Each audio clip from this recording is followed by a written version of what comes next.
नमस्कार. माझे नाव जयकुमार विलास भोसले, राहणार वाणेवाडी. आमचे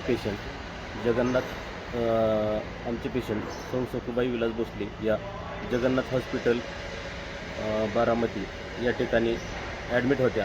आम्ही पुणे जिल्ह्याचे कक्षप्रमुख भूषण सुर्वे यांच्या मार्गदर्शनाखाली महाराष्ट्राचे नावाजलेले मुख्यमंत्री वैद्यकीय सहाय्यता निधी कक्षाला फाईल सबमिट केली असता आम्हाला महाराष्ट्र राज्याचे मुख्यमंत्री एकनाथजी शिंदे साहेब, मुख्यमंत्री सहाय्यता निधीचे कक्षप्रमुख मंगेशजी चिवटे साहेब यांच्यामुळे आमच्या पेशंटला 75,000 रुपये आर्थिक मदत मिळाली.